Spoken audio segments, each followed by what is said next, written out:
Number 8. Nazi anti-gravity UFO. Throughout World War II, Nazi propaganda encouraged the idea of a class of so-called Wunderwaffe, or miracle weapons, that would supposedly help them win the conflict. Many of these weapons only existed in theory or as prototypes. Still, the public consciousness latched on to their fantastical concepts, which are said to have inspired several science fiction storylines over the years. In 2000, Polish journalist Igor Witowski wrote about an alleged secret Nazi weapon called Die Glocke, the bell. He described the bell-shaped device as roughly 12 feet tall and claimed it contained a pair of rotating cylinders. When the cylinders were activated, they released a metallic substance called Serum-525, causing blood to clot within the body and plant life to rot. Pseudoscience author Nick Cook expanded on the idea in his own writings, describing the bell as a suspected time machine or UFO with anti-gravitational effects. Many of the scientists who worked on the project supposedly died during the testing stage, and the SS allegedly executed those who survived toward the end of the war. Around the same time, the weapon was moved to an undisclosed location. Most mainstream scholars and history enthusiasts have written these claims off as nonsense. Kurt Kleiner, who reviewed Cook's 2001 book The Hunt for Zero Point for Salon, described the work as little more than an excellent source of insight into how conspiracy theories seduce otherwise reasonable people. Another skeptic, author Robert Schaefer, wrote that the book is a classic example of how to spin an exciting yarn based on almost nothing. Cook has faced a slew of other criticisms, including allegations that his claims are recycled from baseless rumors dating back to the 1960s, and that his beliefs are on the more imaginative spectrum of conspiracy theories. What do you think? Is it possible that a super high-tech contraption like the bell actually existed? Number 7.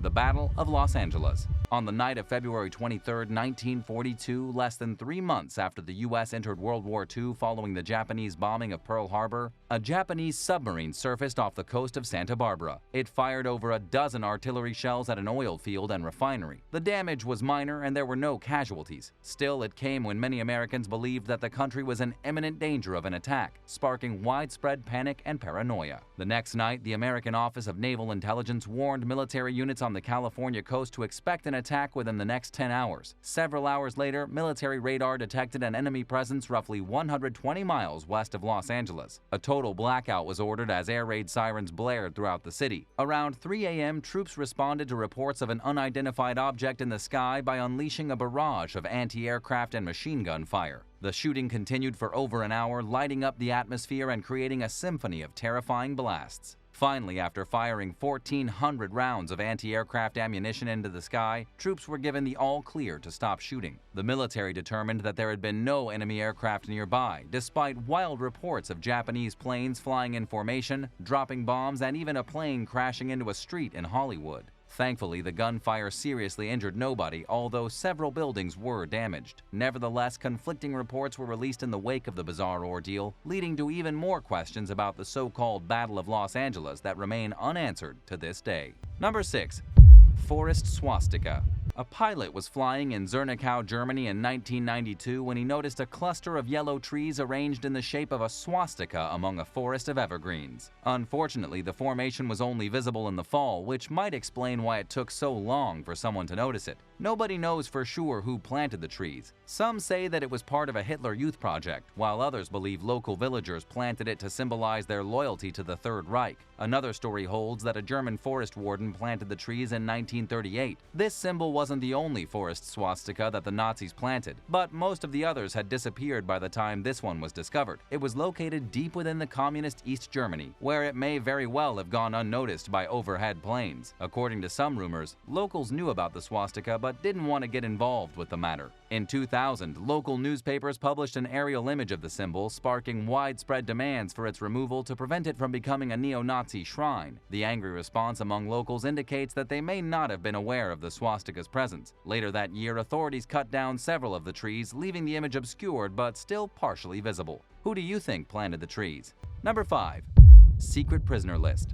While carrying out routine preservation work in an Auschwitz bunker in 2009, historians discovered a list containing the names of 17 British soldiers. It was written in pencil and included a list of numbers at the top right-hand side of the page. Polish historian Dominik Sinowicz found the list beneath some debris inside a prisoner of war bunker that held mainly British prisoners. Nobody knows where the list came from, how it got there, or what it meant for the men who were on it. Some experts have suggested that the list contained the names of Jewish troops who became prisoners of war and were sent to die at the camp. Others have suggested that perhaps there was a secret unit of British defectors who fought for the SS. Several hundred British soldiers were imprisoned at Auschwitz during World War II. Unfortunately, those who survived have remained mostly silent about their traumatic experiences. As a result, historical records are scarce, leaving an enormous gap in historians' knowledge of what life at the concentration camp was like for British prisoners of war. It's known that any British inmates who were still alive in January 1945 were forced to evacuate on foot alongside all the other prisoners in what became infamously known as the Death March in the freezing cold with very little food. They were ultimately abandoned by the German guards overseeing them and were liberated by American forces.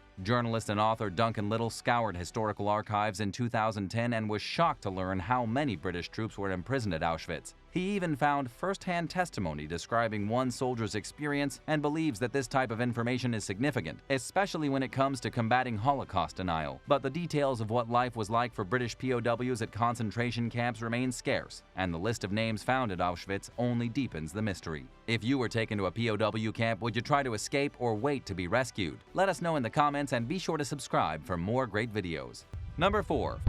Flight 19. 2 months after World War II officially ended, a group of 5 TBM Avenger torpedo bombers, collectively known as Flight 19, took off out of Fort Lauderdale, Florida for a routine naval training exercise. The triangular flight plan involved passing over the Florida Keys, then heading north over Grand Bahama Island and back to base. Led by an experienced pilot and war veteran Lieutenant Charles C. Taylor, the flight initially went smoothly. Things took a disturbing turn after the team turned to head north for the second leg of their trip. Lieutenant Taylor became convinced that his navigation equipment was malfunctioning and that they were flying in the wrong direction. The pilots became even more disoriented when they encountered heavy gusts and rain. Taylor said that he believed they were over the Florida Keys, which would mean at that point that they were several hundred miles off course. Some experts believe that he had confused the Bahamas for the Keys and thought they were in the Gulf of Mexico. So he made the fateful decision to fly northeast, taking them further out to sea. The other pilots knew something wasn't right. At one point, they convinced Taylor to turn west, but he once again changed the flight's direction and told them to head eastward. Radio transmissions grew weak as the planes ran low on fuel. Finally, one of the last radio transmissions captured Taylor instructing its pilots to prepare to ditch. A Navy search team immediately went and searched for the confused crew by boat. Not only have the downed planes never been found, but the search team also vanished and was never seen again. It's possible, or perhaps even likely, that the planes are sitting at the bottom of the Bermuda Triangle. But until or unless someone finds them, we'll never know for sure what their fate was. What do you think about the Bermuda Triangle? Number 3. Hitler's Globe. During the 1930s, Adolf Hitler had a custom globe made for his office. Known today as the Columbus Globe, it was larger and more expensive than a Volkswagen Beetle. It sat in the dictator's office until the Soviets occupied the building in 1945, and its whereabouts have been a mystery ever since. Many globes that allegedly belonged to Hitler have sprung up throughout the world, and some of them may have actual Nazi ties. But none of them are thought to be the car-sized Columbus globe that was specifically made for his office. One such artifact was reportedly found in 1945 among the ruins of Hitler's vacation home, the Berghof, by an American soldier named John Barsamian. By the time Barsamian arrived, the house had been almost entirely looted, making it surprising that anything of potential value was still there. Nevertheless, in 2007, after supposedly having the globe for over 60 years, he sold it at auction for $100,000, 5 times more than its estimated value. There's a giant globe at the Deutsches Historisches Museum in Berlin that was long believed to be Hitler's. Polish historian Wolfram Pobanz, who has searched tirelessly for the globe, thinks that the museum's copy belonged to the Nazi foreign minister Joachim von Ribbentrop. If anyone knew where Hitler's globe was, it would probably be Pobanz, given the copious amounts of time and effort he's dedicated to finding it. But he too continues to turn up empty-handed. Number 2. Glenn Miller's disappearance. One foggy afternoon in December 1944, a plane carrying big band leader Glenn Miller vanished while flying over the English Channel. The famous singer, who had given up his career to serve in the military and entertain soldiers overseas, was en route from England to France when he disappeared. For decades, the fate of Miller, the 2 military officers who were traveling with him, and the plane have remained a mystery. In 2014, researcher Dennis Sprague claimed to have gotten to the bottom of the tragedy by examining long-overlooked military records. He concluded that Miller's plane crashed after its fuel intakes froze and caused the engines to stop. Sprague claimed this happened while the aircraft was flying low because of poor visibility, giving the pilot a mere 8 seconds to react before hitting the water. He believes the plane disintegrated upon impact, killing everyone on board instantly. Records show that the plane was experiencing icing problems and that these details were not shared with the public, making Sprague's theory the most probable explanation. But the mystery is still considered unsolved, and many hypotheses and conspiracy theories about Miller's disappearance continue to circulate. When he wasn't playing music for overseas troops, Miller took part in an anti-propaganda effort, broadcasting messages in German to combat the Nazis' brainwashing tactics. This effort led some to wonder if Miller was a spy for the Allied forces and if he'd perhaps been assassinated. But as Sprague pointed out, there was a big difference between participating in an anti-propaganda campaign and being an actual spy, making this theory unlikely. Another theory suggests that the plane was shot down in an instance of friendly fire. Evidence that surfaced during the 1980s revealed that 138 Allied aircraft dropped their bombs into the English Channel while returning from an aborted bombing mission that day, showing that one explosive may have hit Miller's plane. But the timing of Miller's flight and the returning military aircraft just don't match up. For now, the mystery endures as various organizations continue to seek answers, including the International Group for Historic Aircraft Recovery. But will they ever find Glenn Miller? Number 1. Nazi surveillance post in North America. In 1977, a retired scientist discovered a World War II-era weather station in northern Newfoundland, which is now part of Canada. He initially assumed that it was a Canadian installation because its equipment was labeled as property of the Canadian Weather Service. A team visited the site in 1981 and realized that it was actually a Nazi weather station, which had been camouflaged to look like a Canadian installment. It was put there by a German U-boat in 1943, making it the only known armed German military operation to occur on North American soil during World War II. The station was installed during a period that was later nicknamed the North Atlantic Weather War. It was marked by intense competition between the Allies and the Axis powers that revolved around obtaining accurate weather data. Weather systems moved from west to east in the Northern Hemisphere. The Allies controlled North America, Greenland, and Iceland, giving them a significant advantage in predicting the weather patterns headed toward Europe. The Nazis tried to deploy weather planes and submarines to these regions, but Allied forces often shot them down. To circumvent the problem, German scientists invented an automated weather station that was equipped with 6 months' worth of battery power. It transmitted weather data for 3 minutes every 3 hours, limiting its communication to avoid being discovered by the Allies. Records show that the station stopped broadcasting after 2 weeks due to signal jamming, and that it did very little, if anything, to aid the German war effort. What's left of the weather station is on display at the Canadian War Museum in Ottawa.